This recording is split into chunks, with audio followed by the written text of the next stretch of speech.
May I have your attention, please? May I have your attention, please? Shabbat Shalom, everyone.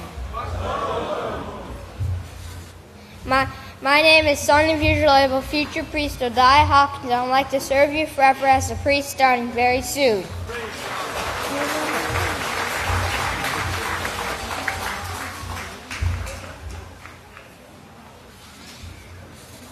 It's now time to start finding your seats for Sabbath services. May I have your attention, please? Shabbat Shalom, everyone. My name is son of Yisrayl, Shalom, and I'd like to serve you forever as a priest starting very soon. It's a privilege and honor to present to you the sons and daughters of Yisrael now entering the sanctuary. And I present one of the sons of Yisrael, Buffalo Bill Hawkins.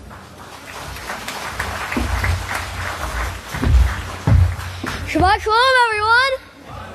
You may be seated. May the peace of Yahweh be with each and every one of you. Now, my title today is "The Computers for Peace Will Bring War." Now, Pastor in the Mark of the Beast, put the gematria in there, and I'm going to show you the gematria here. You see that? It equals up to 666, which is the Mark of the Beast.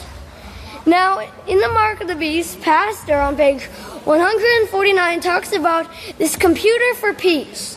Now it says, on page 149, it says, the idea of using computers for peace started in 1978 with Dr. Henry Hamlick, developer of the Hamlick method of dislodging obstructions in the throat. Dr. Hamlick suggested that the computers could make the world breathe easier.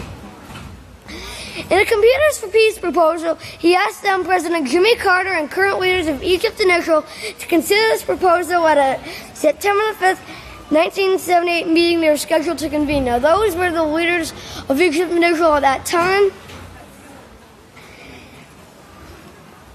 Dr. Hamlick suggested that the computers could analyze resources and demonstrate the advantages of cooperation among the nations. He said the method is surely more positive than present traditional attempts at armed control by regulating the number of warheads and missiles. Dr. Hamlick envisioned using the computers to supply the world's needs. Recently, the Computers for Peace has come into a totally different means of bringing peace to the world. Brother Austin David Carroll, member of the Christian Brothers Roman Catholic Order, made it known on a presentation on June the 4th, 1982, of a planned computerized peacemaking. Now, Carroll holds a doctorate at the computer science in the New York University. He is the director of data processing for the New York Archdiocese. This fully outlined plan was presented to the Pope by letter. The Pope will approve this plan, which means that this plan will advance the wealth of the Catholic Church. The peace computer is located in Spring Lake, New Jersey on 1711 Ocean Avenue. The directors of this mansion center are Cyrus Vance, former Secretary of State, Kurt Waldheim, former Secretary General to the United Nations, Peter Grace, advisor to Ronald Reagan, and Claire Booth Luce. Now, also at this peace computer was Alexander Haig, a former Secretary of State, White House Chief of Staff, and former Secretary of the Treasury. Now, Pastor says here, Haig is a Catholic. He also has a brother who is a Jesuit priest and head of the Jesuit University. Skipping over to page 152, it says, the Vatican is once again using its political powers as a means of promoting peace. Like it or not, the prophecies will show that the Vatican will become a major power in international politics. Here now, if you'll turn to page 531 in your books of Yahweh, page 531, it's Isaiah 2. Let's look at verse 8. It says, their way is the way of gods. And see, with the knowledge, with the technology that they used to invent this computer is the same technology they used to create the bomb. And that's all they can use it for. They can't use the computer for bringing peace like the House of Yahweh uses the computer for bringing peace. And they worship the work of their own hands. They don't worship Yahweh. They don't keep the laws of Yahweh, that which their own fingers had made. Now, if you'll turn to page 680 in your books of Yahweh, page 680 is Daniel 8, and let's look at verse 25.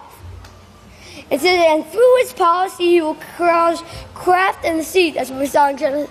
That's what Yahweh shows in Genesis 3:5, that Satan was crafty to succeed in his hand, and he will magnify himself in his heart, and by peace he will destroy many. By the use of this peace computer, he's going to destroy many people. He will stand up against the prince of princes, but he will be broken without hands. Now, in conclusion, I'd like to say the Pope is prophesied to be Shalom and to destroy many by the use of what he says he's going to bring peace to the world. He's going to be subtle and crafty and destroy mankind with that peace. So this time, everyone will please stand. I'd like to turn it over to the great daughters of Yisrayl.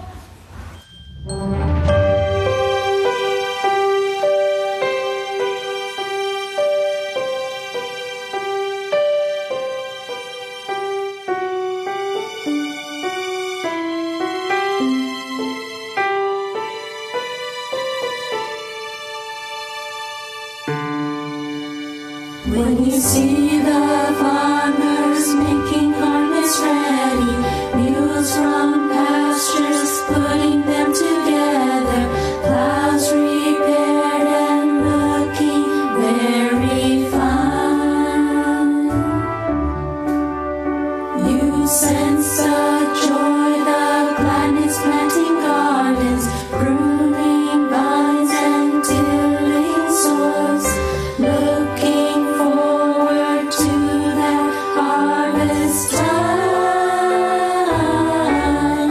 When you see the mother stacking all the lunches, so tasty and healthy, beans, boiled eggs, potatoes, maybe sweet tea, can't wait for dinner time.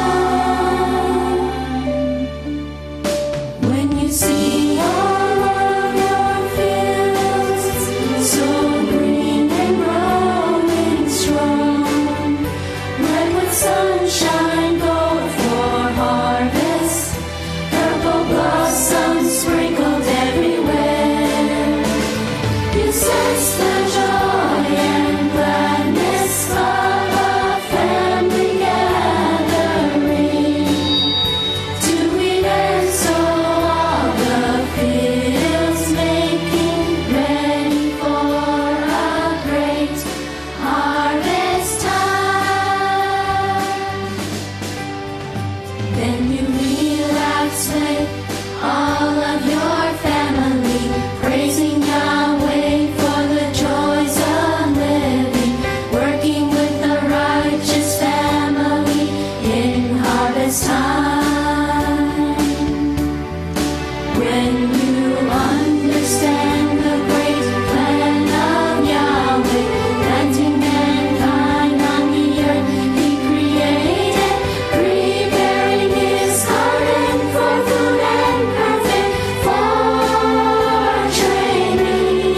First we see the green and growing, red with sunshine, righteousness showing. Then the gold, transparent gold is showing, almost ready for harvest time.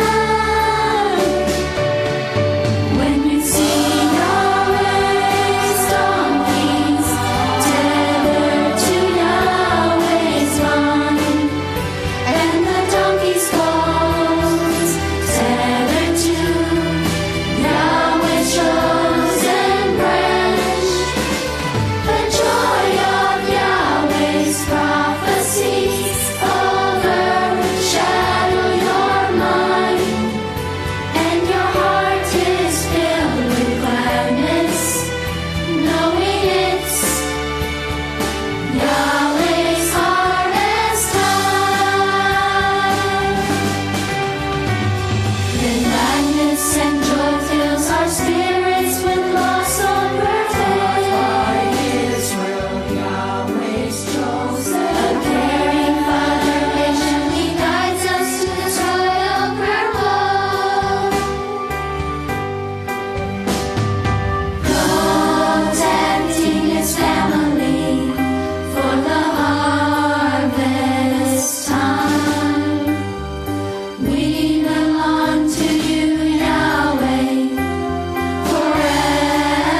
And now, if y'all please stand, I'll turn it over to the great son of Yisrayl Hawkins, Deacon Yisrayl. Shabbat Shalom, everyone. You may be seated. May the peace of Yahweh be with each and every one of you. The title of my sermon today is Yahweh has given all of us talents. Now, if you'll turn over to Matthew 25.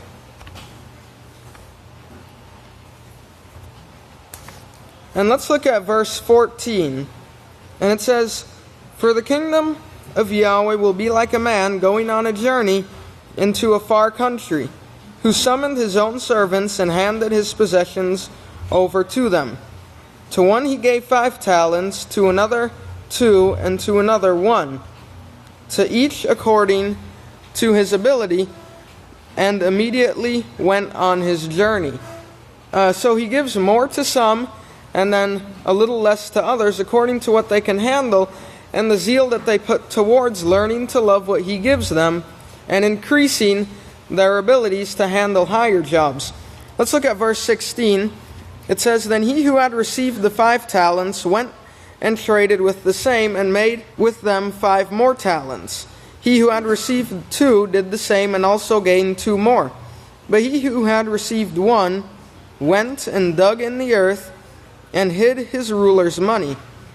After a long time, the ruler of those servants came and settled accounts with them.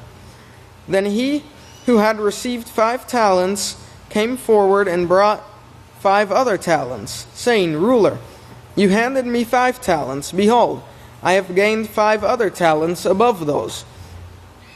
Verse 21, his ruler said to him, 'Well done, righteous and faithful servant. You have been faithful over a few things. I will make you ruler over many things. Enter into the joy of your ruler.' He also who had received 2 talents came forward and said, 'Ruler, you handed me 2 talents. Behold, I have gained 2 other talents above those.' His ruler said to him, 'Well done, righteous and faithful servant. You have been faithful over a few things. I will make you ruler over many things. Enter into the joy of your ruler.'" Now, if you'll go over to Luke chapter 19, and let's look at verse 15, which is another parable here. And verse 15 says, "But when he returned, having received the kingdom, he then commanded these servants to be summoned to him, to whom he had given the minas, that he might know how much each man had gained by trading. So the first one came, saying, 'Ruler, your mina has gained 10 minas.' And he said to him, 'Well done, faithful servant, because you are trustworthy over a very little, you will have authority over 10 cities.' And the second came, saying, 'Ruler, your mina has gained 5 minas.' And he said to him, 'You will also be over 5 cities.' So in Matthew 25, we see here that the ones that got 5 talents went and made 5 more. The one that he gave 2 went and made 2 more. But the person that got 1 went and hid it in the earth. And then, as you saw in Luke, they also doubled theirs. Now back to Matthew 25 and verse 24. It says, "Then he who had received the 1 talent came forward and said, 'Ruler, I knew you to be a hard man, reaping where you have not sown, and gathering where you have not scattered seed.'" And let's go over to Luke 19 and verse 20 here. It says, "But another came, saying, 'Ruler, behold, here is your mina, which I have kept stored away in a piece of cloth. I feared you because you are a harsh man. You collect what you did not deposit, and reap what you did not sow.' So he said to him, 'Out of your own mouth I will judge you, wicked servant. You knew that I was a harsh man, collecting what I did not deposit, and reaping what I did not sow. Why then did you not put my money in the bank, so at my coming I might have collected it with interest?' Then he said to those who stood by, 'Take the mina from him, and give it to the one who has 10 minas.'" In the second book of Israel, going on to perfection, number 43, And verse 33, Pastor here, he's reading from this scripture, and he says, verse 25, so I was afraid. He started making excuses is what he did. His mind, his love, was not developed toward what Yeshua had given him. He let the little nigs and nags of family living take him the other way. He did not stand up or uphold what Yahweh had actually given him to deal with. Verse 26, his ruler answered and said to him, you wicked and lazy servant, you knew that I reap where I have not sown and gather where I have not scattered seed. He doesn't deny that he is a strict ruler according to Yahweh's judgments, statutes, and laws. Yeshua lived by these laws, and he taught them. He was very stern with them, obeying them himself, and instructing his disciples to obey these laws, statutes, and judgments. Yahweh's laws guided his thoughts and his life. That is the only way they will become part of your life, and it is the only way you can develop a love for them. And that was from the second book of Yisrayl. So, Yeshua let Yahweh's laws guide his thoughts and his life, and that's what we should do. We should also let Yahweh's laws guide our thoughts and our life. In the 11th book of Yisrayl, part 1, chapter 15, verse 39, about halfway through the verse, Pastor says here, you know, Yeshua, he used these words and he said, you know that many are called, few are chosen. And he said they start making excuses. He said he gave them talents, and then they said, well, I can't do this right now. I got something else to do. Well, and then he showed that even after they're here for a while, they still fall away. Well, what else is there to do other than the work of Yahweh? Leave the work of Yahweh and get buried in debt?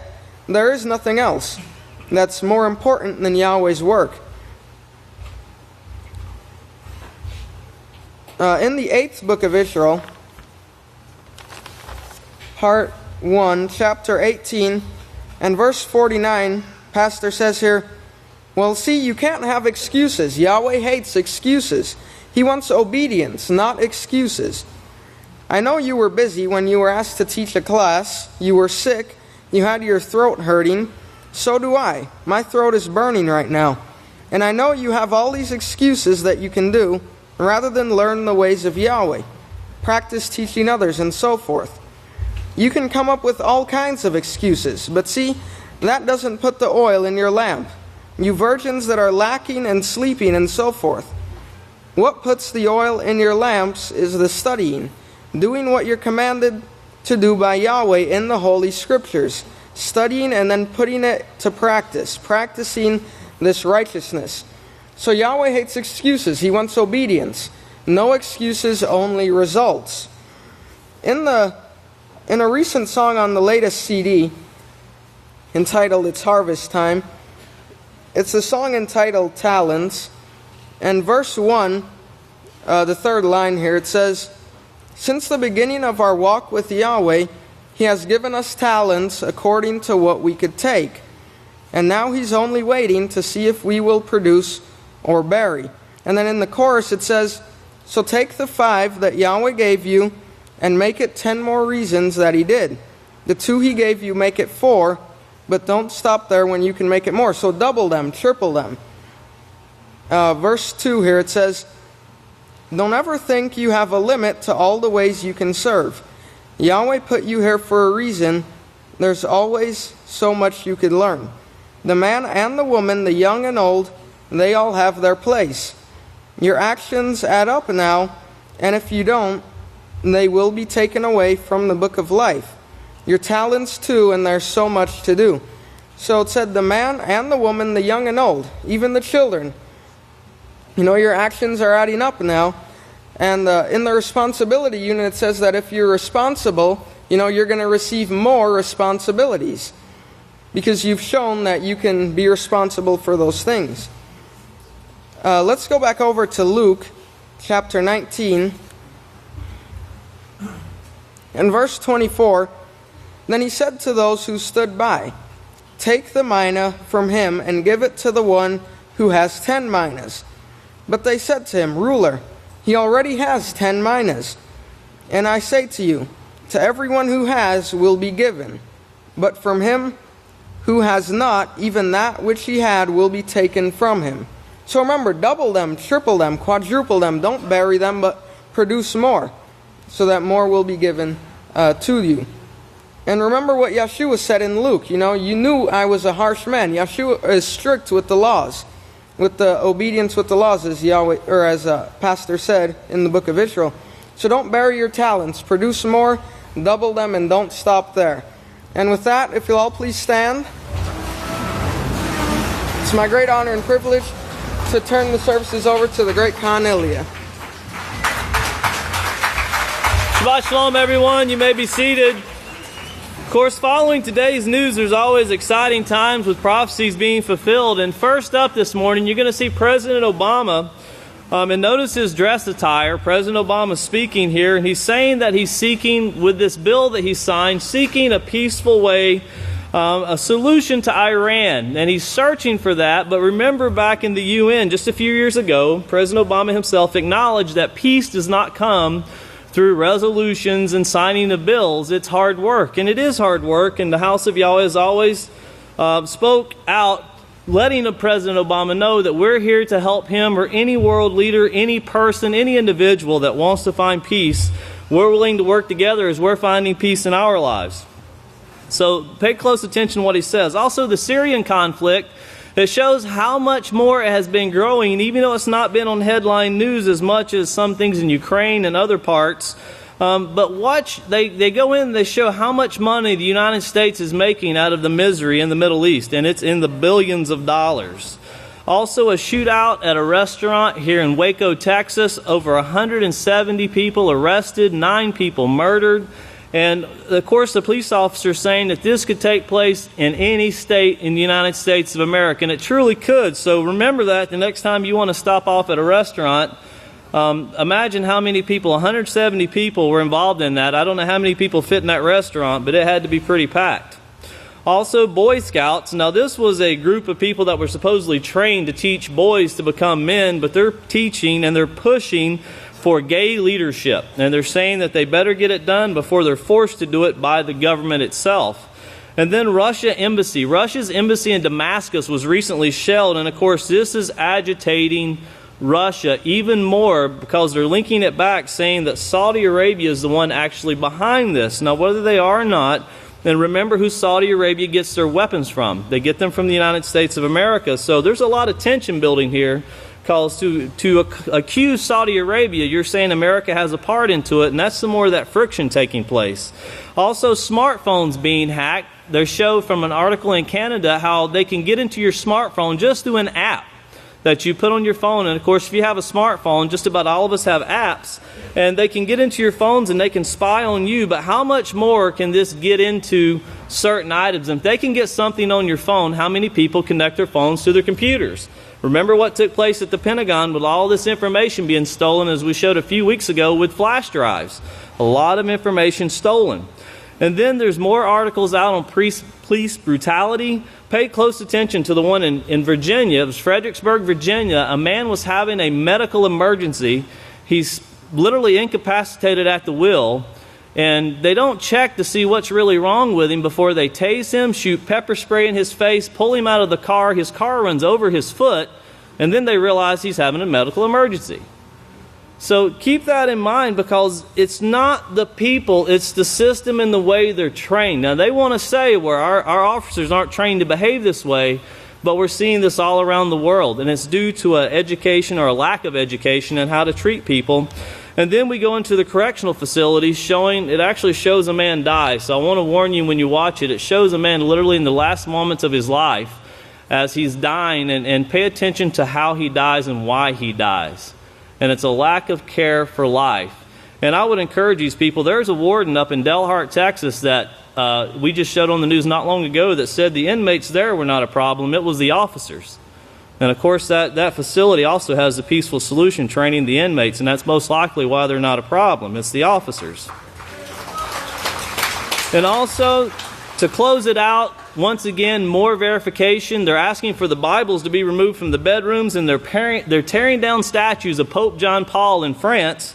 people are wanting this religion out of their lives, speaking of the Catholic religion, and also they're leaving in groves still, leaving this church, leaving this religion.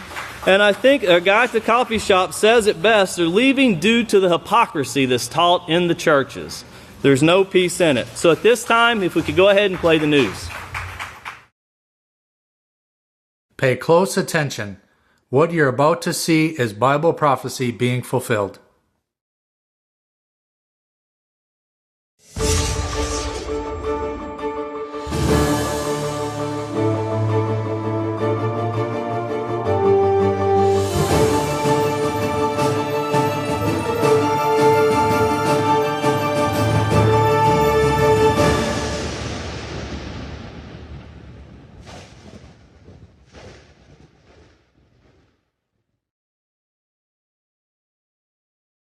Welcome to another edition of YPN News, bringing you news as it relates to Bible prophecy and foretold by Yisrayl Hawkins. Weapons deals, gang fights, more brutality by law enforcement, and out-of-control weather, along with Christians continuing to lose their faith, are just some of our reports for today's broadcast. Well, it seems like the world is out of control with no solution in sight, but we start our first report off today with United States President Barack Obama, as he recently spoke about the nuclear deal between the United States and Iran. The president spoke about how he would not accept a bad deal and how they were now working towards a comprehensive solution. He also said in that speech that this deal will have my name on it. So nobody has a bigger personal stake in it in making sure that it delivers on its promise. And Jeff, it's interesting to note that while he was giving that speech, he did have one of those Hebrew head coverings on, also known as a kippah. I thought that was pretty interesting while he was addressing those members there.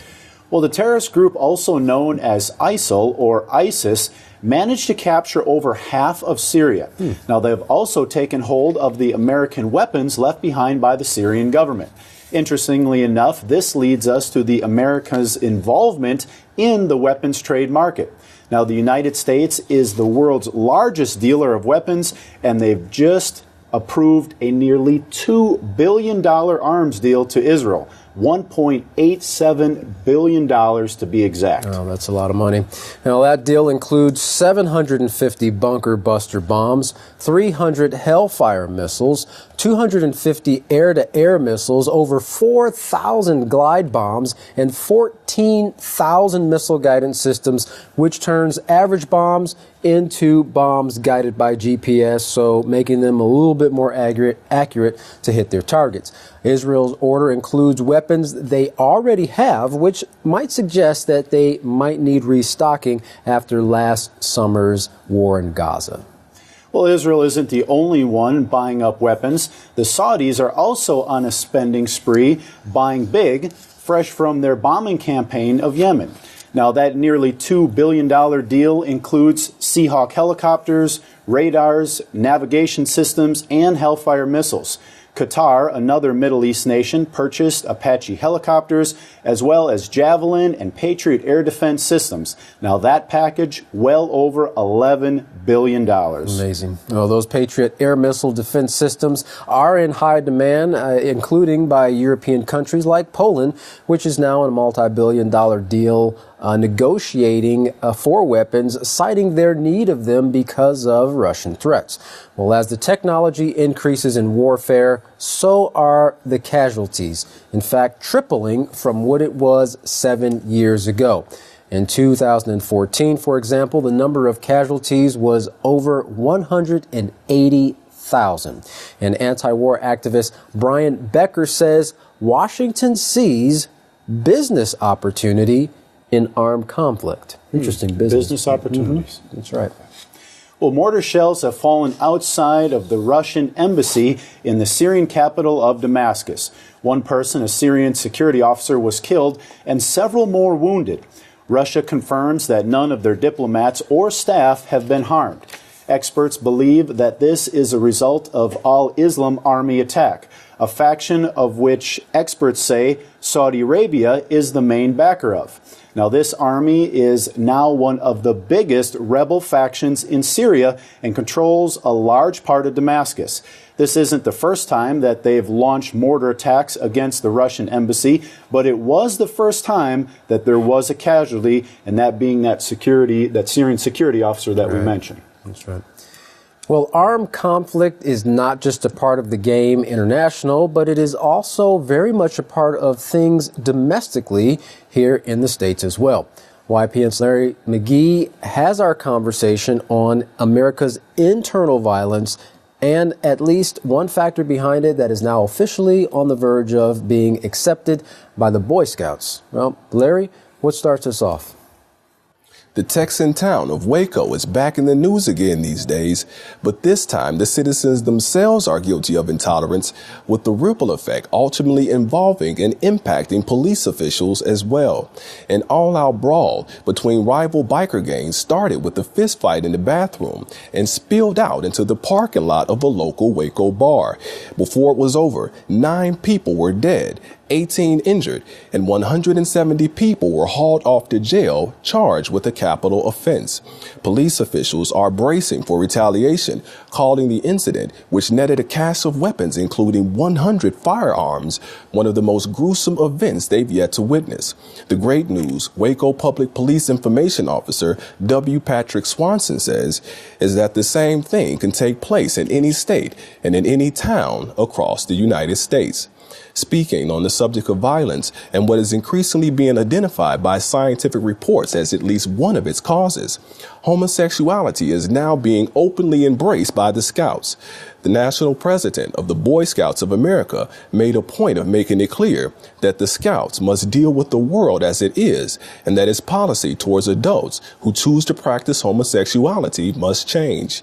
Advocates for homosexuality say the move is reflective of a trend towards condoning gays, which is taking place all across the United States.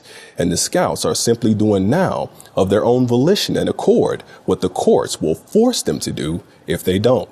The abusive use of force continues to be an issue with law enforcement as well, as this week yet another case of police brutality is scorching the airwaves and inflaming the nation. This time, the body cams of Virginia officers captured police in hostile action towards a citizen who was experiencing a medical emergency. Footage shows the driver, who had already struck another vehicle and knocked over a traffic sign driving the wrong way down the street, receiving excited commands from officers to raise his hands. When a citizen fails to comply, an officer moves in and fires a taser.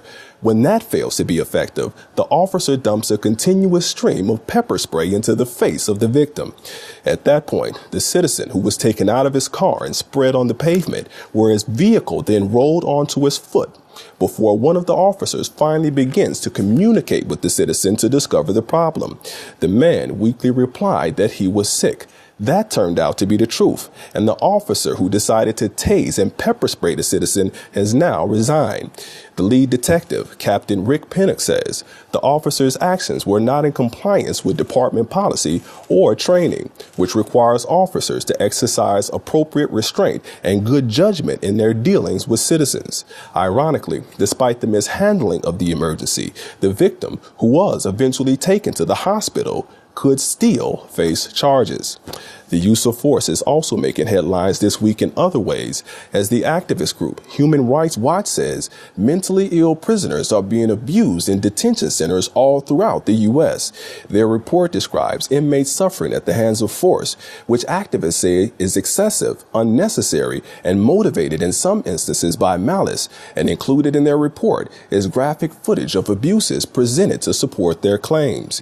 The account details everything from the use of electroshock and pepper spray to scalding showers and being left for days in a restraint chair. One of the authors of the report says that the public and legislators for far too long have been willing to send people to prison without thinking a whole lot about what life is like behind bars, and what goes on behind bars, she said, is often hidden. One case in particular, which is gaining widespread attention, involves 35-year-old Christopher Lopez, who was found semi-conscious on his cell floor. institution personnel didn't seek medical assistance, but instead treated Lopez as non-compliant. Mr. Lopez was ultimately placed in a restraint chair where 2 hours later he experienced a severe seizure. Officers removed the inmate from the chair and handcuffed him on the floor, where he died several hours later. The family's lawyer, David Lane, says that here in the U.S., mentally ill prisoners are seen as a management problem as opposed to mentally ill human beings. For YPN News, I'm Larry McGee. Katan Jeff, back to you.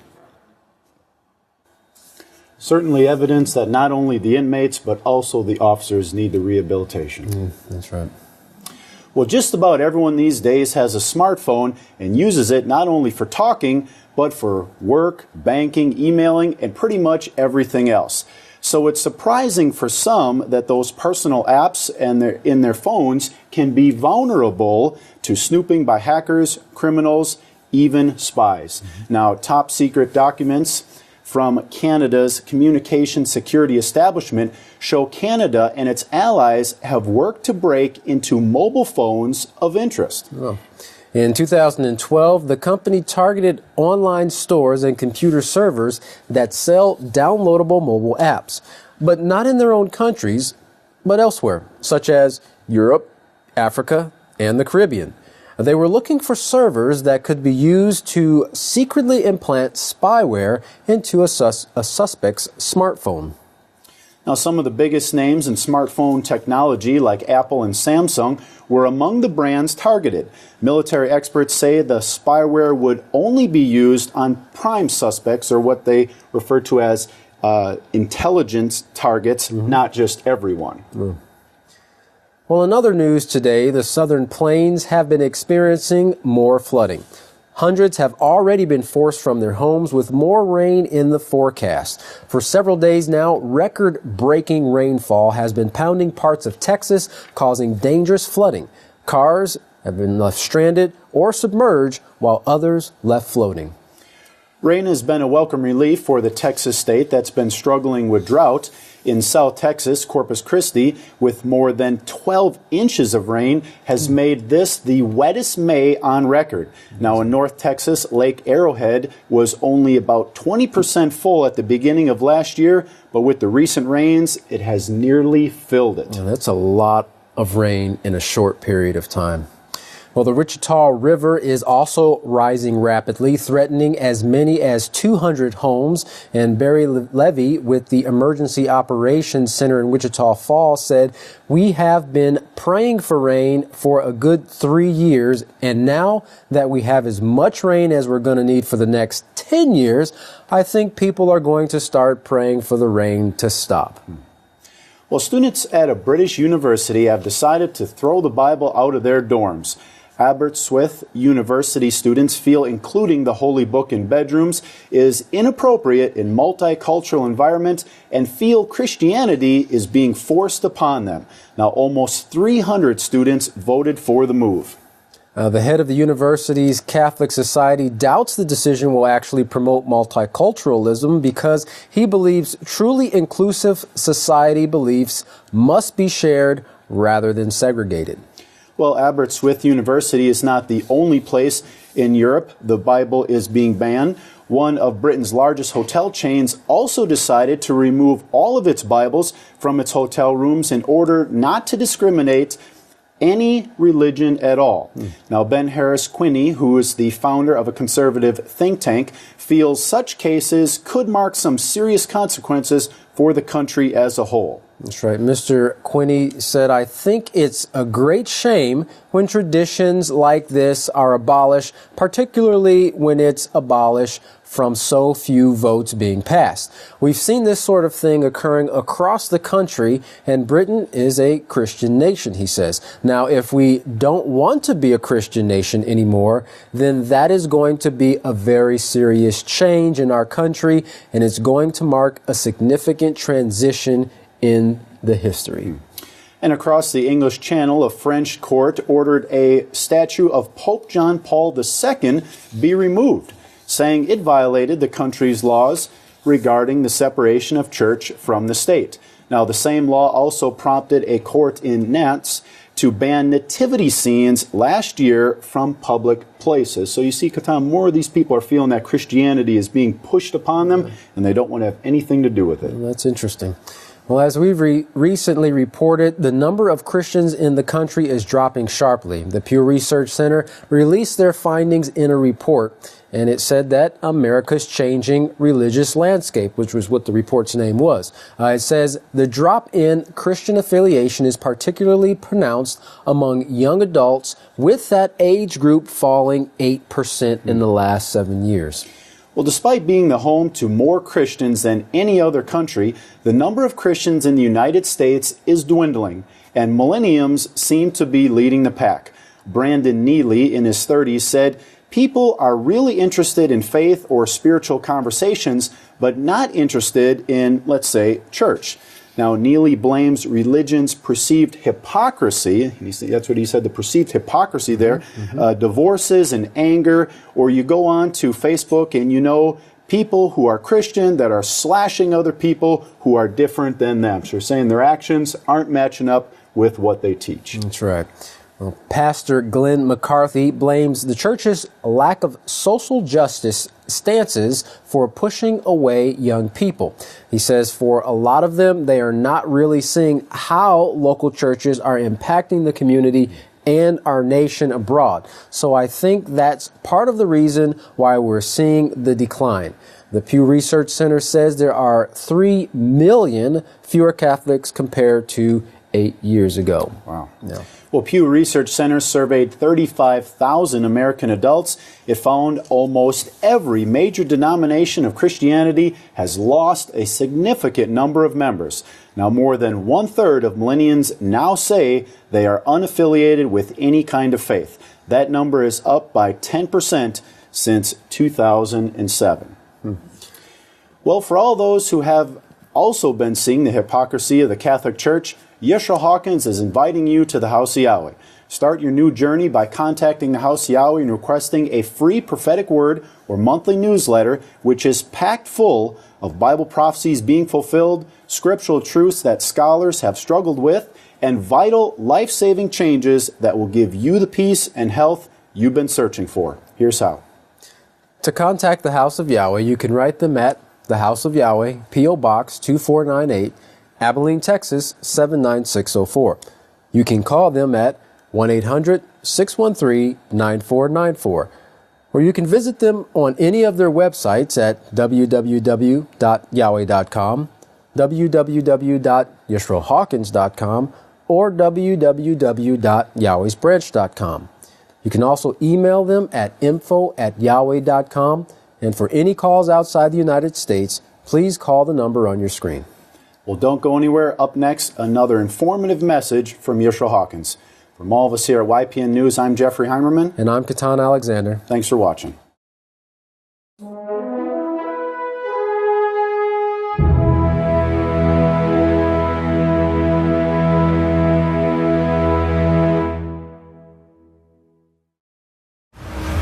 So at this time, if everyone please stand, I'd like to introduce the greatest teacher in the world, the great Kahan Yisrayl, Abel Hawkins.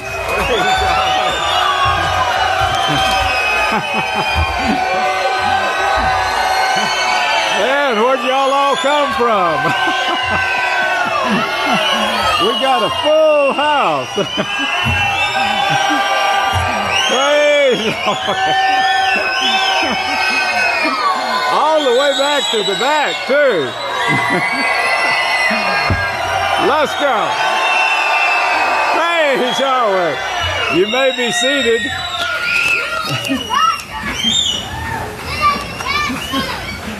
May the peace of Yahweh be with each and every one of you. I would hate to be in the Pope's shoes right now. Poor thing. All of his people are leaving him. It's going to get worse. The great falling away.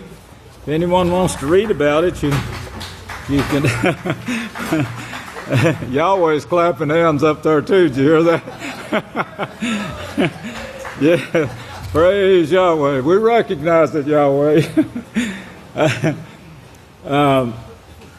I had world military spending, it's not going down either. 1.7 trillion. I think our great deacon Tobia Greenwich Hawkins has got more on that for you, but it's 1.7 trillion now in warships and nuclear bombs and you name it. I don't want to get ahead of myself here. I've got some announcements I've got to do. Let's see, the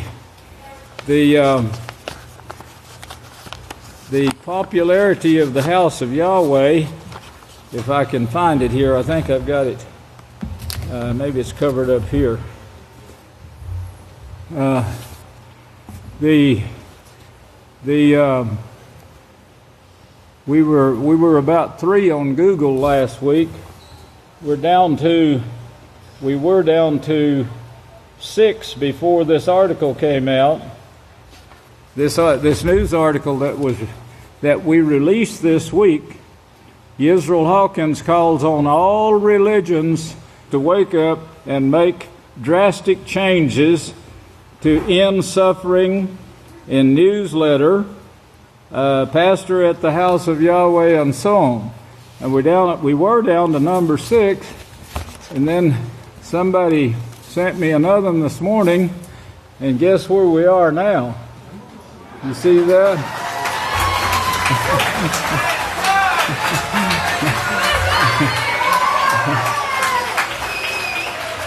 Pope Francis, you need to change religions. Let's see, do I want this? No, not right now. I thought that was pretty neat, and Yahweh is opening the doors to the people. The people are finding out, that the name Jesus and Christ. Now they're finding out these are false gods that came from Egypt, that was actually brought out of Egypt, and then their hearts turned back to Egypt. But these two gods were worshipped, the sun and the sun god, in Egypt, and of course the Queen of Heaven, who they now call Mary, trying to disguise her, too. They've tried to hide everything in their religions to keep anyone from finding out about it. So this is making them look sick now, because the people are finding out there's nothing but lies there in the religions. And when you get people like Pat Robertson, who has the 700 Club, I've never advertised that before, but I think I will now, who says, who actually confesses that these names are false, and the name is actually Yahweh instead of God. If Yahweh is willing, and I think He is, we're going to have 3 days of feasting.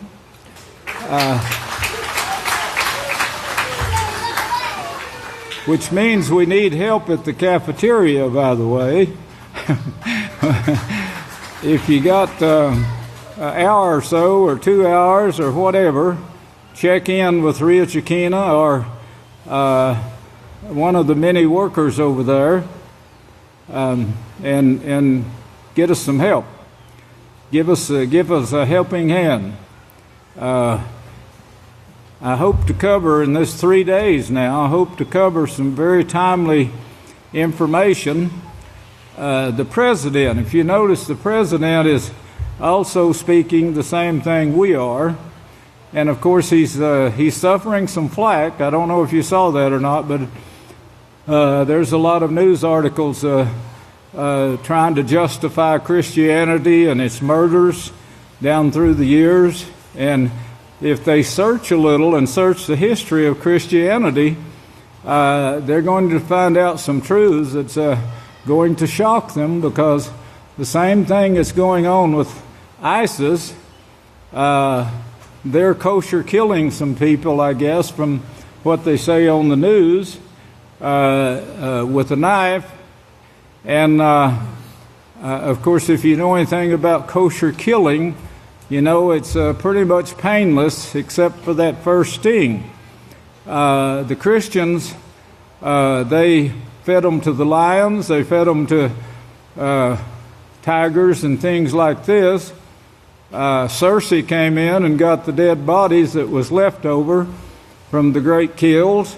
That Sister Cersei, she's quite a woman now in mythology.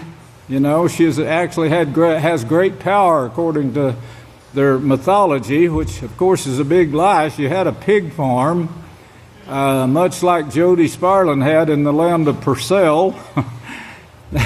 I would have took pictures of that, moving pictures. He took every dead animal he could pick up. All you had to do is send him a letter and say, depending on what time the postman, how long it takes to get this letter, he'll be so many days old. And he's dead out here in my field, come get him. So Jody Sparlin would go and pick him up in his winch truck.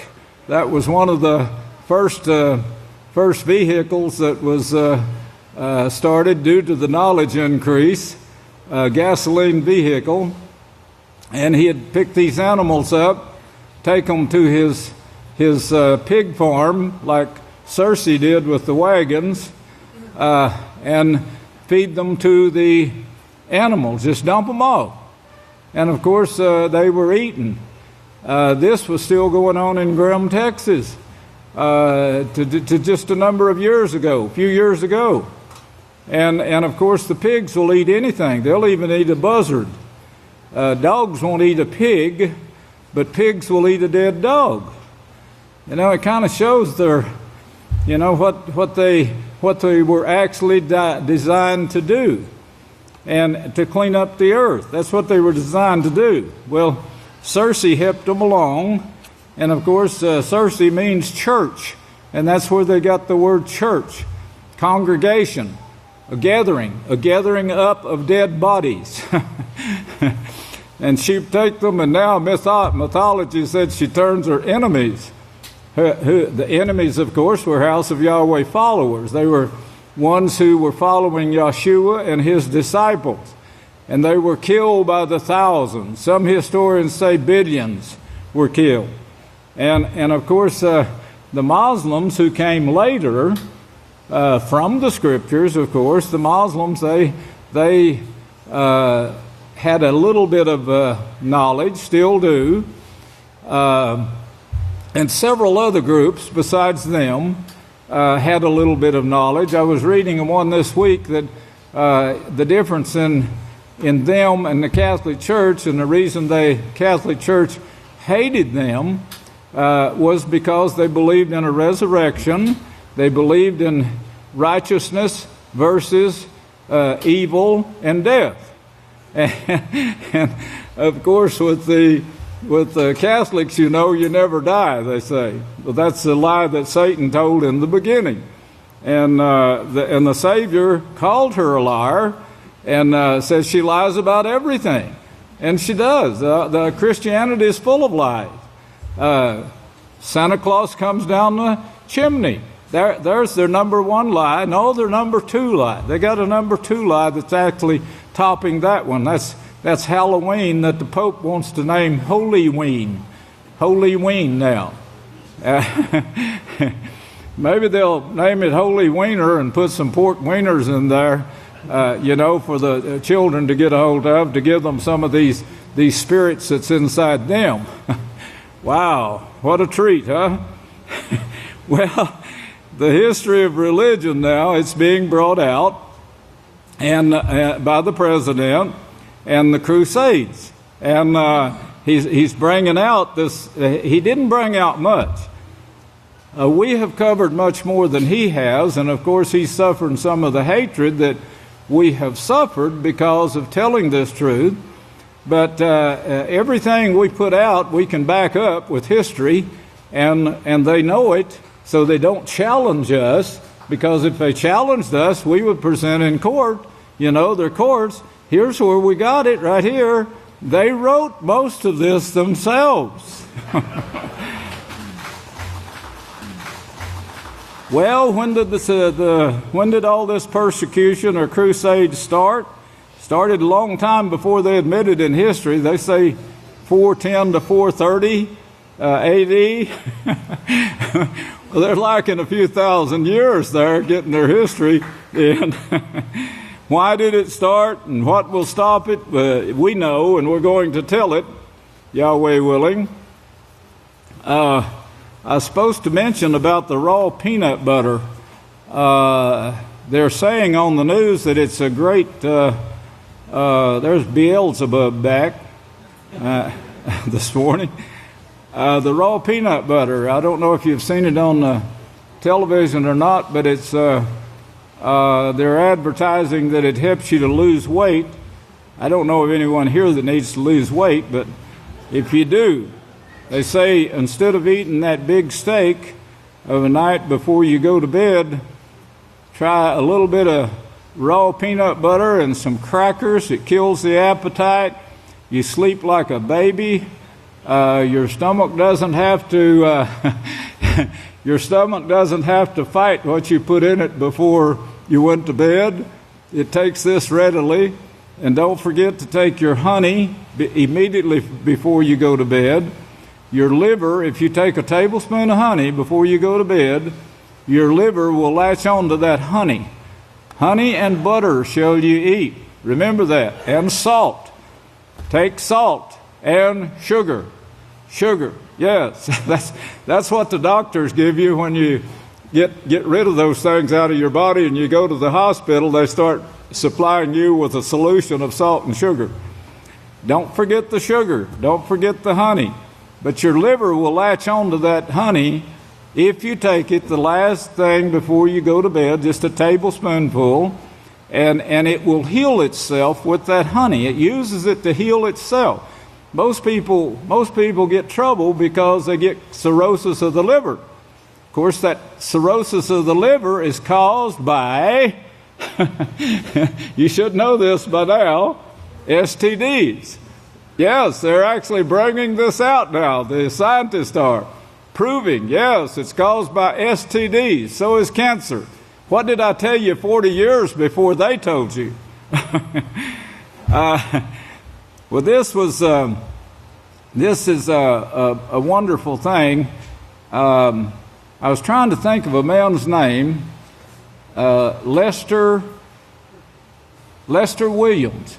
He is a member of the House of Yahweh, and he came here when we were still in the old sanctuary in town on 10P Lane. He was 90-something years old, and to see him dance around with the great Kohan Benaya's music box, you'd think he was much younger than that, but he sold me on this raw peanut butter because he stayed at my place, and I took care of him. He just went around picking up rocks and cleaning up land, and he just did what he wanted to do. I didn't care. I was just glad to be around the man. But he wanted raw peanut butter, and we couldn't find it in Abelin, and I finally found it down east of here on 36 at a peanut mill, peanut co-op, and I told the guy I wanted it just raw, and he said, "Well, I'm not sure he would eat that if it's just raw. Don't you want me to roast it?" I said, "No." He said raw. So he said, I'm not sure how long that'd keep. And I said, well, he keeps it a long time. He keeps eating it for a long time. And he didn't even keep it in the refrigerator.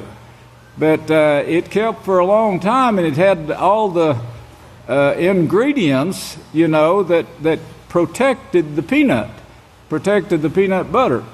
So anyway, I said, the man is 93 years old, and that's his number one food. And the guy said, I don't think we could argue with that. So he went ahead and ground the raw peanut butter. Well, anyway, we have it. Praise Yahweh. Ask for it at the cafeteria or the general stores. if you remember in last week where I left off, the opposing Babylon, that's what's bringing them down. They're falling. And of course, the Catholic Church, if you remember, it doesn't fall easy. The people of Yahweh, Yeshua's followers, tried to bring it down years ago. Yochanan came out and tried to change it. You remember, he said it's not right for you to have your brother's wife. They say that was Christianity, that John was a Christian. They called him John. What Christians today tells you that you're not to commit fornication or adultery? The Pope encourages that along with sodomy. Now, the Pope was in charge at that time too. And of course, he carried a different name, and they carried a different name for the religion. They had 4 of them, by the way: Pharisees, Sadducees, Essenes, and Herodian. Well, of course, he was arrested, and they cut off his head for telling him that he was going to go to hell if he didn't repent of his sins, and that's what he was saying. These were his sermons: repent. You know, I'm telling you myself, he said, but he said there's one coming after me that's going to carry fire with him. And this is where you're going to be burned, because he's going to be your judge. And of course, that one is now high priest over the house of Yahweh. Yes. That's Yeshua that was prophesied of. He was actually prophesied in Genesis 4. Genesis 4. Again in Genesis 49. Oh, we'll get to it. I'll show you. But Yeshua was prophesied, and of course he still hasn't received the position. If you remember, I showed you how Yada is lawgiver. Yada, the Levites, they're the ones it was turned over to. Remember, the Levites? I'm a Levite. My mother and father both were Levites. They traced back to the tribe of Levi. Several others here are Levites. Many of you are Levites. Yeshua, he actually was bred, born, and lived a sinless life. Now get this, listen closely to me. He was born, he was bred to be sinless by mothers and fathers who taught him before he was born, because the scriptures were read to him while he was yet in the womb of his mother. Same with Yochanan. But Yeshua lived a sinless life. Now, Yahweh didn't have to pull him out of sin, but he showed that you and I, can actually have in the future, we can have children that will never sin. That's what he was showing you. That's what he was proving to you. And you children here, when you get married, you know, a man shall leave his father and his mother. Let me repeat that. A man shall leave his father and his mother. Can you hear that? And he shall cling to his wife. And they too will be in unity. They too will be in unity with Yahweh's laws. Well, that is possible. That's possible to do. And they can bring forth children that in unity. He showed us that. Now, he also showed us another Levite that, remember, Yeshua was a Levite, remember? Well, some people don't know that, but yes, he was. Well, he was sinless. Yahweh also showed us another one that he pulled out of deep, dark sin. Remember that song? Deep, dark sin. Another Levite. But he pulled him out. So Yahweh proved two things there. He can bring a person out of the world anytime he wants that person. Now, he can let him go back into the world if that person chooses, and he shows that throughout the Holy Scripture. He would rather you would stay, study the Word of Yahweh till you memorize it, till you get the whole book of Yahweh in your head. And that takes some doing. You will be, if you practice hard enough, you'll be given your subconscious mind, and it'll be an easy thing to do at that time. But the one who opposes Babylon is a sinner that was pulled out of deep, dark sin that was partly responsible, that sin was responsible for the Catholic Church following Satan. And of course, what we're seeing today is we're seeing crusades today the same as it was back in early days in history. It started in the 4th chapter of Genesis. That's where your crusades started. It's plain as day. Anyone who taught Yeshua, which was Abel, was hated with an automatic hatred that came from Satan herself. Yahweh showed the two genes there, the many genes that brought forth, and they were both in Adam and Eve, both of them, and of course they came out in two different men there.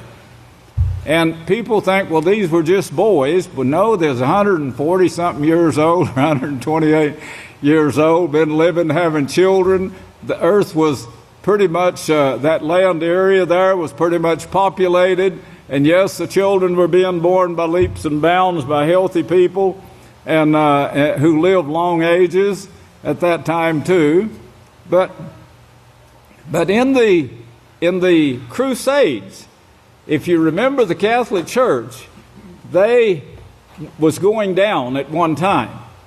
And then they started a force, a real force. They created them an army, as Daniel showed. This was the roving army. And it was in the days of the prophets, and Yeshua said Stephen said to them, the deacons, a deacon. This man was so up to date with the Scriptures that these the learned lawyers could not stand up to him. But they didn't study the Scriptures. These learned lawyers, if you remember, they studied the same thing that Gamaliel taught to the Apostle Shaul. It was a different set of traditions that were taught, and one of them was you couldn't use the name Yahweh. So when they heard you using the name Yahweh, it was automatic in Shaul's mind that you were blaspheming, and he did his God an honor. Yes, God was used then and Lord, not knowing. The Apostle Shaul didn't even know that these words were titles of men. Lord, like Unger's Bible Dictionary says, is a title of the rabbis, the well-known rabbis. They were called lords. And when they died, they deified them. What did they do to the popes today?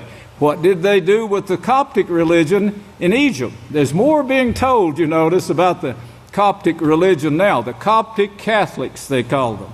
Well, of course, that's where this religion came from, was Egypt.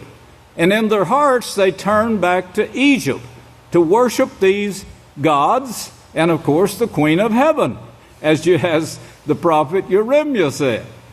Well, today now, the Catholic Church is going to make a big move. She's being forced to. And she's saying to the world leaders, we need to resurrect the Roman Empire. Why? Well, they're making it look like that their spiel is. And they have a selling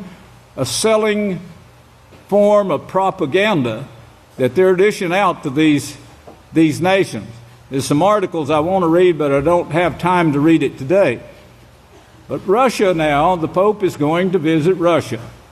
And of course, she's going to try again to persuade Russia. If you remember, Malachi Martin says we're going to have trouble with Russia and China.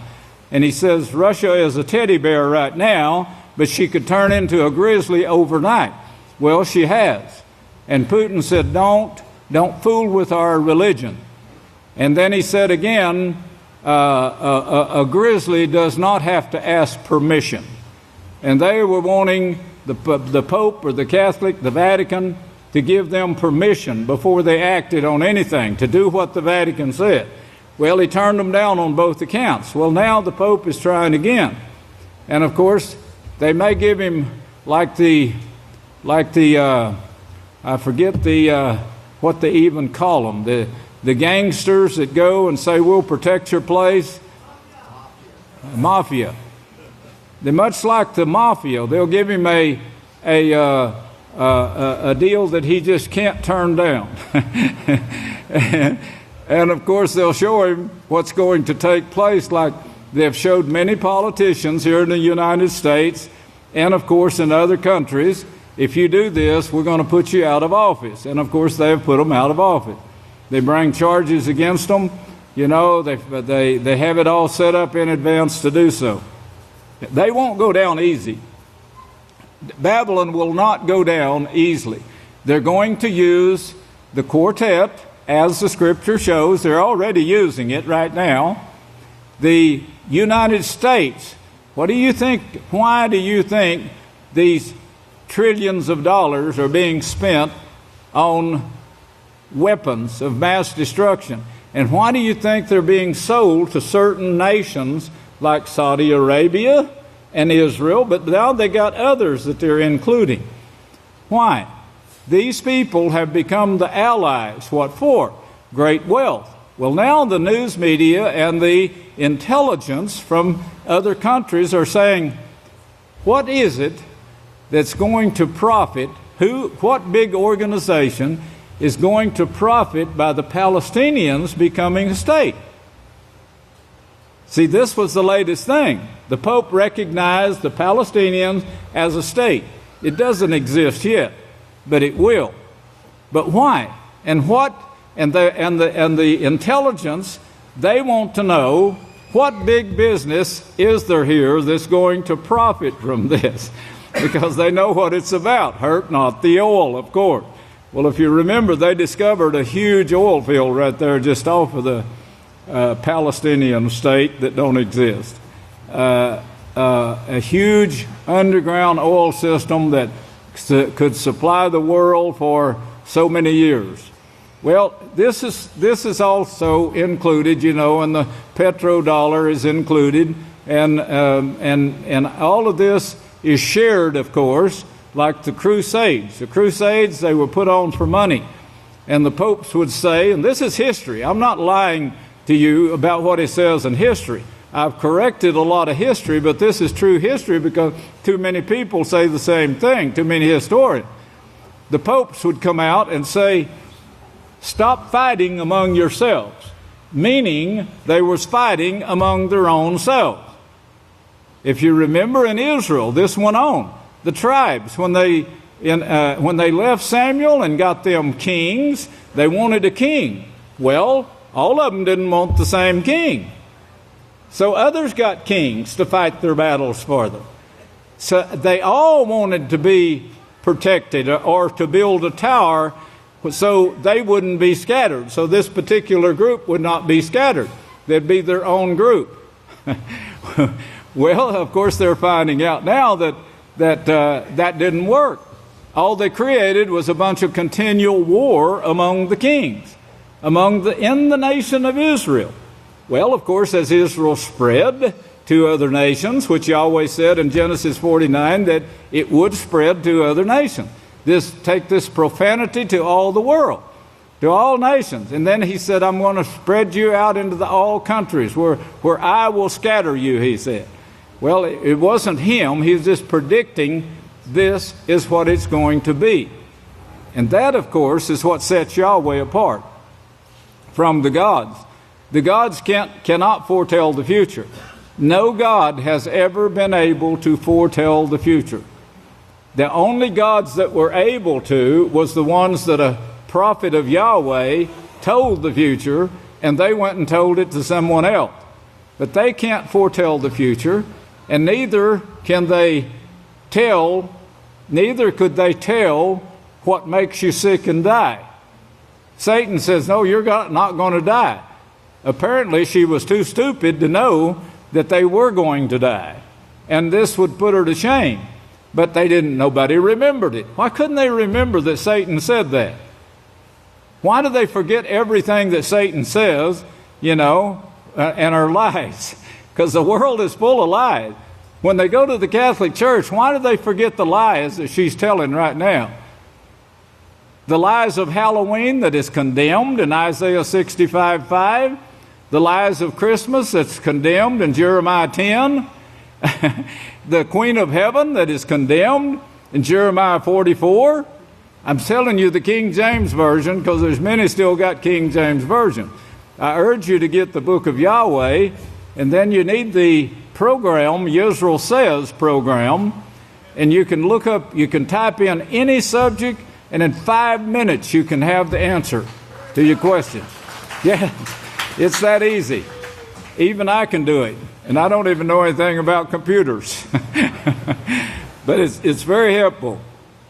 But they forget the Bible. They forget they can read something and hear the lies that is told, but they soon forget it.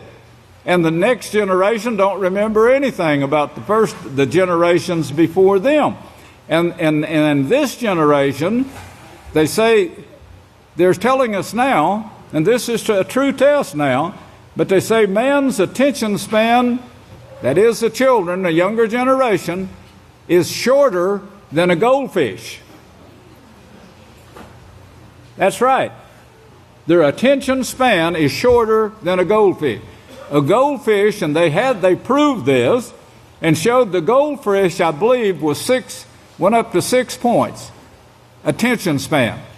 But the younger generation now that's pushing buttons and going through these things trying to find something they want to look at, their attention span is like 4. 2 points less than a goldfish. Try studying the Holy Scriptures, and you'll improve your attention span. If you'll just study out these subjects. Yes, praise Yahweh. Well, we're in a generation now where they've got the people so weak that their attention span, I've already lost you, right, on some of you. And I have to keep pecking on the table like that once in a while, to get your attention again. I know I've only got it for 4 seconds on some. No. Hopefully it's longer than that with you, all of you. Well, anyway, today, remember the one opposing Babylon. You're the one opposing Babylon. You're the creation of Yahweh, the called out ones to oppose Babylon. You're a small group that Yahweh said is going to become the largest group that He's ever called. And of course, we got the high priest Joshua that is with us. That's all. He's this high priest over the house of Yahweh. He's not judging the nations. He's not helping or condemning the nations. He's holding up and witnessing, testifying for each of you. Now, He's well aware that you're here. Yahshua Himself. He's your judge. He's working with you day and night. There were some things troubling me here a while back, and when people get sick in the house, I get terribly upset, and my sleepless nights come, and I can't. I'm hunting for answers.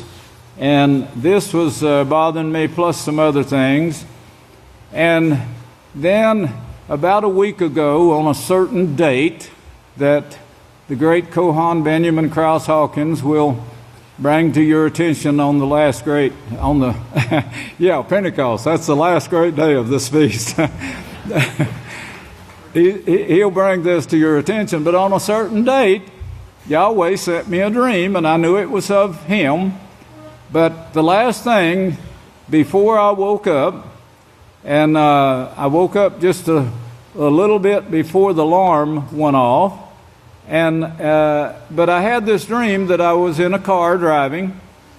I was in a van, and I had a lot of people in this van with me, and we were in a hurry for some reason. I was going pretty fast, and I saw this intersection coming up with a lot of cross traffic, a busy intersection, a lot of cross traffic, and I mashed the brake to slow down and had no brakes.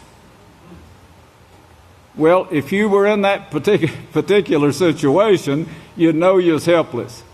It's a helpless feeling that you have when you are going too fast to slow down and everything is right in front of you.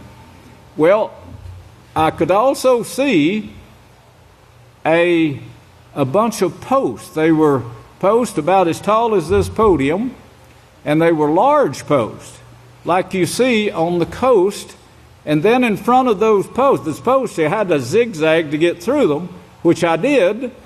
And then the cars got out of the way at the intersection. I went through this intersection, and then here was a concrete, where the concrete was level and the ocean began. And here I was going 70 miles an hour. And all of a sudden, the car started slowing down and stopped. And in my mind, as I woke up, the words, "I'm in full control."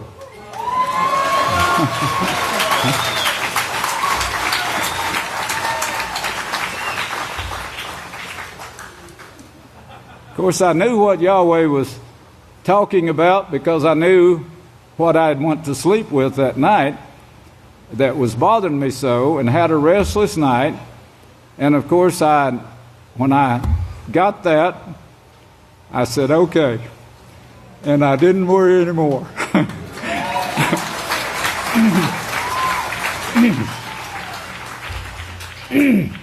I've been more joyous ever since.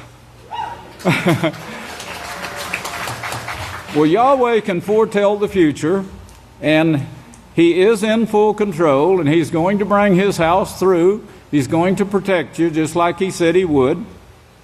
And this is, you just try to tell yourself, if you want to see how great Yahweh is, you know, He prophesied the increase in knowledge for this time period. He prophesied the nuclear bomb for this time period. He prophesied a nuclear war for this time period that is going to darken the sun, and that's what the Pope is relying on right there. And they're talking nuclear war right now, nuclear war with China, and even some of the news media are giving reports from politicians saying that the United States is trying to provoke them into, that is, Russia, into nuclear war, into a nuclear fight, and Russia is standing calm, of course. President Obama is not having anything to do with this. President Obama is hunting a peaceful solution for everything. I like the fact that he's wearing a kippah when he said that. Did y'all notice that? But also he is hunting peace, but he brought on a lot of criticism of himself when he made these statements about the Crusades being like they were in the days when the Christians were killing all the people with these crusades. The popes would say, come on, let's go kill this group out over here. We'll take their wealth, we'll take their land and everything, and we'll collect all this wealth and you'll all be rich. And of course, the most percentage of that went to the popes, went to the Catholic Church, the Vatican. And she started gathering her wealth and she became stronger, her army became greater. The great Roman army, which was already great, became greater than that. Well, she's going to try that again. That's her hopes of turning the quartet into the great Roman Empire again, where they kill off all their enemies. Now, they know they've got to do it this time. They can't do it with this, this sword turned upside down that they called the cross. They can't do it with the sword anymore. By this you shall conquer, remember? And they held this sword upside down and will look like the cross. that cross didn't represent Yahshua. It represented the Son of God that mythology said died. The Son of God died in Egypt, who they worship. These two gods, Jesus and Christ, that they translated, Jesus and Christ, the Pope says, the Catholic Church says, the catechisms of the Catholic Church says, we change the names to these two gods. Constantine chose these two gods and said, this is the God you're all going to worship. He couldn't even count to two. The Catholic Church still can't count to three. They're still saying that the Savior lied when he said he's going to stay in the grave 3 days and 3 nights. Remember Jonah. Now, there's also a picture taken of a whale, and you gotta remember all this. A whale blowing stuff out of his, whatever that thing is called, on his back. But he blows this cloud out, and my picture is in it. And one of the elders got this picture, or one of the news got it and sent it to us. And of course, it occurred on a certain date that the great Benjamin Krause Hawkins caught. He caught that date. And he sent it at a certain time with my picture and some numbers and so forth. That's all going to be brought on the last great day. Don't miss it. It's great information. Well, it shows, and at that same time I was bringing a sermon now about Jonah. Haven't finished that sermon yet. It's a lot of information there about Jonah. He was a wonderful priest of Yahweh. And he had already prophesied, and it had already come true in several places. And Yahweh sent him again, and he didn't want to do it. He knew that Yahweh was going to change his mind. You know, I had these same thoughts back when I named the nuclear baby and gave the date that this was going to start. Well, I gave the date, and everybody criticized, or many criticized. But it came true. That prophecy came true. It actually did start at that time. The very date that we gave, yes. And we got the news articles to prove it too. They come with the book now. The news articles proving that it actually did begin right on the edge of the river Euphrates, as Yahweh said it would. The great river Euphrates, even named the spot. And then a general single-handedly, the newspaper said, stop the war. It didn't go any further than that. So he didn't even know it was Yahweh that did it, but we knew that it was Yahweh that stopped the war. Well, Yahweh's prophets prophesied against those who spoke by the authority of the gods and lords. We see that in Jeremiah 23. If you will turn there, we'll get started in this sermon before tomorrow. Don't miss tomorrow. I got a lot to show you tomorrow. But in Jeremiah 23 now, you remember they told Jeremiah, you prophesy anymore to us in that name, in the name Yahweh, and we're going to kill you. That's in the first 3 chapters, where they're threatening his life and almost killed him, many times. Well, he went ahead preaching anyway. There wasn't nothing stopped the prophet of Yahweh. The one sent, Yahweh gave him strength to go. And praise Yahweh. In Jeremiah 23, he says, woe to the pastors, shepherds, who destroy and scatter the sheep of my pasture, says Yahweh. 2 things I want you to notice here. They destroy, and also the word sheep. Remember that. It's very important later to understand where the persecutions, the inquisitions started. Therefore, this is what Yahweh, the Father of Israel, says. Now, he's the father of Israel, and he shows you who he's talking about here. He's talking about the 12 tribes he brought out of out of Egypt. These 12 tribes have come down now to 598 BCE. If you want to put that there by chapter 23, that's when Jeremiah's time, where he wrote this book. That's the date. From there on, 598 BCE.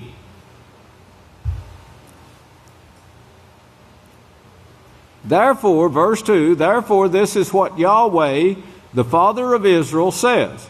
Now, of course, they took the name Yahweh out, if you remember. Catechisms of the Catholic Church, they admitted they took the name Yahweh out and replaced it with Lord. Well, that's confusing, a little bit confusing, but you can still, even with the King James Version, you can tell what they did before you ever find out what the actual proof that they did it. Says, against the pastors who feed my people. These people that he's talking to here was feeding the 12 tribes. So it shows they're in charge here, you see. They were in charge. They were in charge of the city, the temple, everything. Everything. They were in charge of it. These were Levites. Levites. Yahweh put them in charge of everything. You have scattered my flock. How did they scatter them? Remember, they wanted king. They wanted a king. And then another group wanted a king. And another group wanted a king. They wanted a mean king. One that didn't have sense enough. One that didn't have sense enough to keep from fighting. Did you know that anyone who strikes someone else with their fist, it demonstrates the lowest mentality, even lower than a goldfish? A goldfish will attack. Isn't that something? A sheep won't, and a goldfish will. Do you know what it takes to be like Yeshua told you to be? Are you listening? Yeshua said, turn the other cheek. He also says, don't ever hate anyone. Now, you can't hit someone without hating them. And this is the lowest mentality on earth when you start hating your brother. It takes you down to the lowest level where you're right at Satan's stage. When you're wanting to hit someone, or when you actually hit someone. Even wanting to hit someone, you're in danger of burning in hell. If you teach your children karate, what do you think you're teaching them to do? And this is the world's mentality. You see how far it's come down? It's almost ironic that they'd say they're following the Savior. Well, the popes know they're not following the Savior. In fact, they have cast him out years ago, him and Yahweh too. They know they're following a sun god, and they know that he held up a sword, and the Queen of Heaven who led him held up a sword upside down and said, by this you will conquer. And that's what killed the Crusaders. Took swords and they killed and they killed, and they kept murdering and murdering and murdering until the plagues almost wiped them out from it. Along with the Catholic Church and their army. And of course their diseases. Their diseases that they picked up along the way because there's practicing sodomy all this time. The soldiers that run these crusades were almost all sodomites, if not totally 100%. And have not visited them. Behold, I am going to visit you for the evil. The evil, you remember this word evil? Be evil like the gods, Satan said. That's what the Pope is doing. Be evil like the gods. That's what the Vatican teaches. Satan said to Eve in chapter 3 of Genesis and verse 5, be evil like the gods. You won't die. Your body might die, but you won't die. You're just going to float on to heaven and get that everlasting place in front of your Father. And of course, the Queen of Heaven. These are the lies that she told and still telling these lies. Well, this is the gods that the Vatican is following. Now, some people in the world, besides the House of Yahweh, know better than this because they studied the Scriptures. The original start and history of civilization, and of course shows you the two trees, the house of Yahweh, the righteousness of Yahweh versus the evil of the gods. And that's why we're opposing Babylon at this time. The Vatican is bringing forth the wars of fighting. And you join Satan if you lift your hand to strike someone. If it even comes into your mind, you're joining Satan. Why don't you stop right there and just test yourself and see how much strength it actually takes to resist and tell Satan to get behind you. Are you strong enough to do that?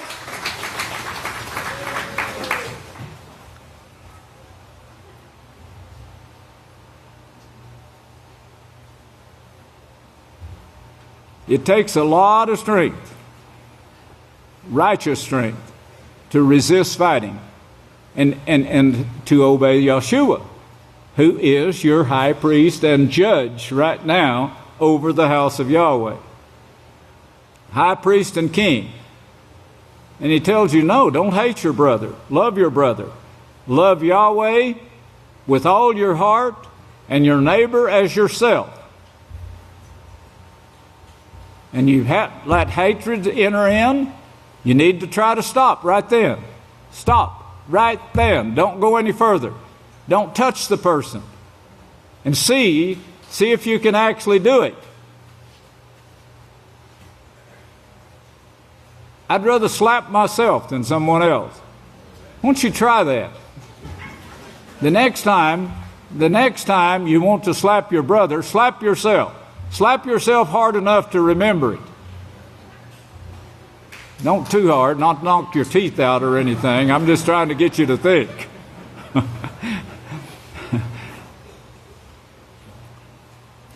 But notice here now, Yahweh is speaking to you. He says, he talks about these shepherds here that are shepherding the land of Israel who moved to Rome and moved all their stuff to Rome, then sent their general Titus to destroy the temple in 70 ACE, destroy the temple, remove all the stones. That was prophesied too. Yahweh actually prophesied that and said, Mount Zion's going to be plowed like a field. Yeshua prophesied and said there won't be one stone left on another. You think you could do that? No way. But the prophecy is there. The history proves it true. And we have Yahweh as our Father. That's us right now who called you here. The one who can foretell your future. But and here he's talking about you, that he's gathering you. You thought you got here by accident? No, far from it. Like Yonah was in the belly of the fish by accident? No. No. But verse 3, but I will gather. He's cast this group here aside and said, now here's what I'm going to do in history. This will be your next history that you're going to see. But I will gather the remnant of my flock out of all countries where I have driven them and bring them back to their folds. They will be fruitful and increase. Fruitful. Remember that word too now. It has to do with the original prophecy of Yeshua. Be fruitful and increase. Well, that's what you're doing now. Where did you come from? You weren't in this land always. America wasn't even discovered until 1492. Where did your ancestors come from? I will gather you from all the nations where they have scattered you. He did that. He gathered you to the place that he prophesied the house of Yahweh was going to be established. Think of what a wonderful prophecy that is there. I told you about my ancestry and where they first came in Tennessee or Kentucky. I didn't know for sure. I just knew it was one of those states. And I don't know if they told me that as a child or what, but I do remember that part of it. And then I remember tales about my uncles that are ancestors who settled that land.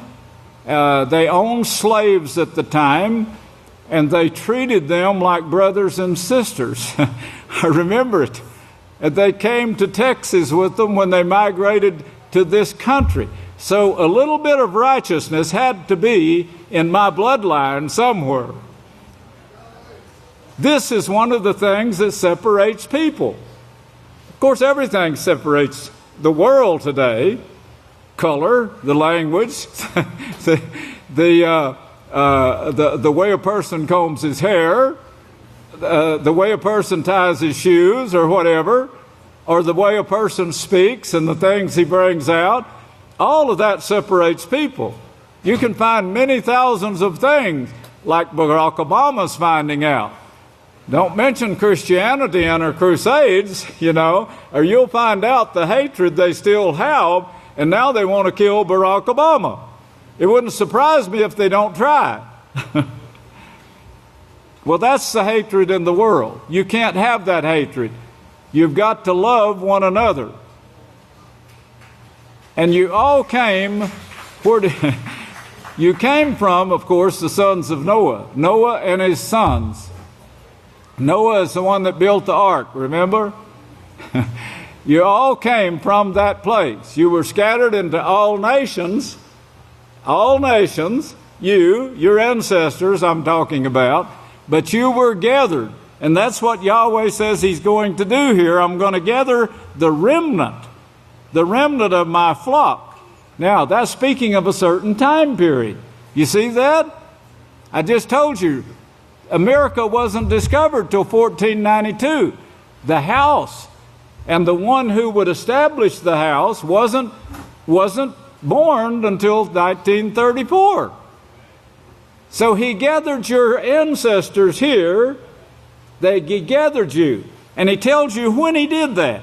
But I will gather the remnant of my flock out of all nations where I have driven them, and bring them back to their folds. Speaking of the house of Yahweh in this time period, it's the only thing you can get out of it. You see that? It's Jeremiah 23, verse 3. Isn't that a beautiful prophecy? You see all of that, and in one verse, just in one verse, you get all that. Bring them back to their folds, and they will be fruitful and increase. In the house of Yahweh is the only place this could be, and you're going to be fruitful and you're going to increase.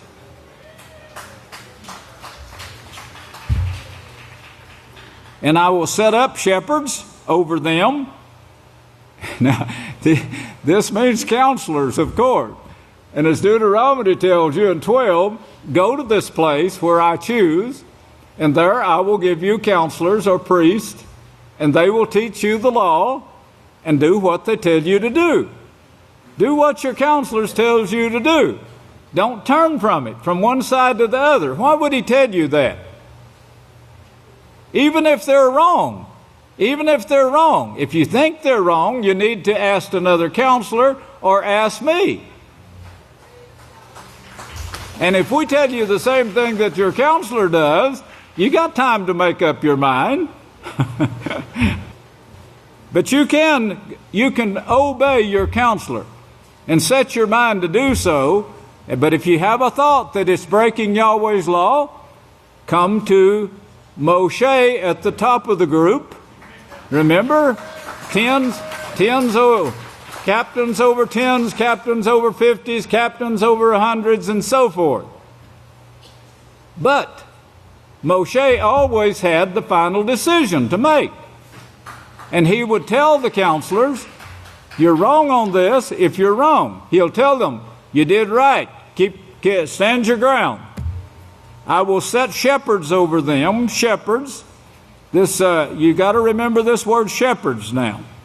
Remember the word shepherds. That's also a prophecy of Yahshua Messiah. It helps you to understand that prophecy.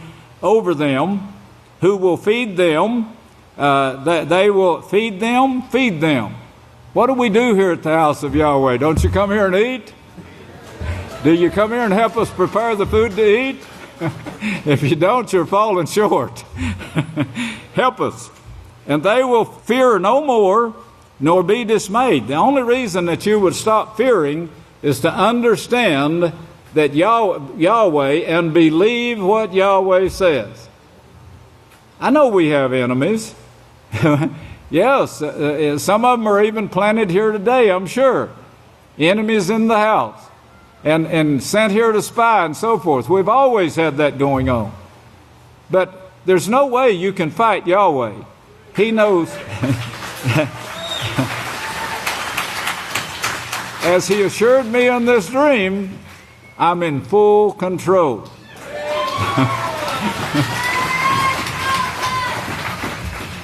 And they will fear no more, because you understand now you're prophesied to be here.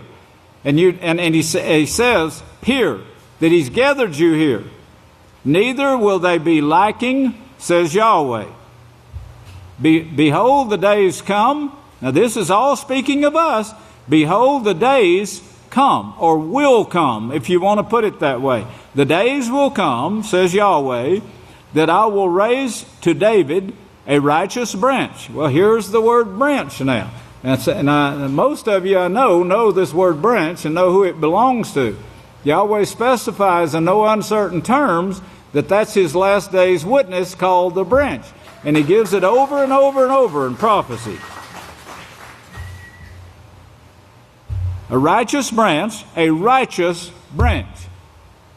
He didn't say somebody that taught evil. If you find me teaching evil, which you won't, I won't teach evil. I don't stand up for it, I fight against it. I stand up for the laws of Yahweh. I don't add to them, nor do I take away from them. And notice a king, you see that? Verse 5, a king.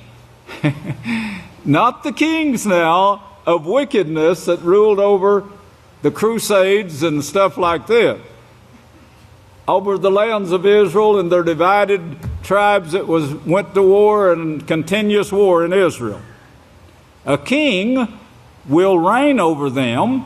You'd have to know the rest of the prophecies now, like Hebrews 1 and also Psalms and Revelations, where it says Yahshua is the king over the house of Yahweh. High priest and king over the house of Yahweh. And will reign and succeed this branch, and a king will reign and succeed. We're not going to fail. Did you get that? We're not going to fail. This thing is set ironclad. It will not fall. Not one of these. Search out the book of Yahweh and read. Not one of these will fail. That's Isaiah 31:2. What is it? Isaiah. Hold up your hands. What is it? 30 what? What is it? Isaiah 30 what? Hold up your fingers. Show me. How many can show me? In what verse? You got it this time? You going to remember it now?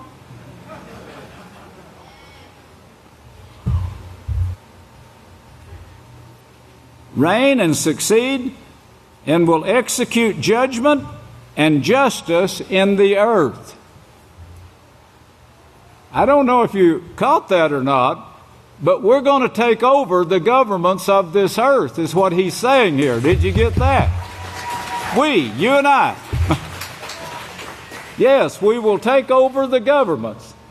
By teaching, by love, not by fighting in war, not by a cross, a sword turned upside down. No, we're not going to conquer anyone with death or cutting or beating or fighting.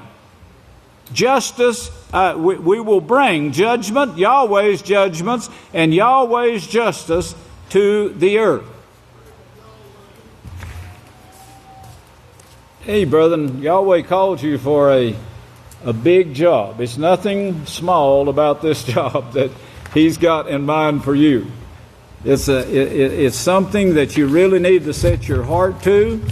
You really need to make up your mind. You're going to be exactly like Yeshua in every way, because He's the one that set us an example. He didn't sin. He's calling you out of sin. He's proved to you already that He can do so. You know, I'm the Levite in the last days that Yahweh has called out of deep, dark sin. He taught me the Holy Scriptures from a child.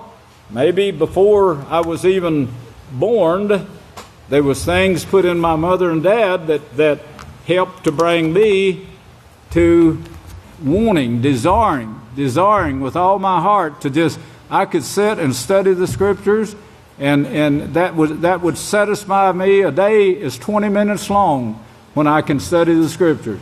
It passes that rapidly. It seemed like, and somebody calls me and tells me it's 10 o'clock, and it can't be that time. I just sat down here about 5 minutes ago. But that's how your love will develop for Yahweh's Word. And the more you can study, the more you can put your mind to studying and nothing else, the better, the faster you will grow in this great knowledge. Whether you know it or not, your subconscious mind is taking this in, and it'll start feeding it back to you very soon. May Yahweh bless you, and I'll turn the services back to the next leader. I love you!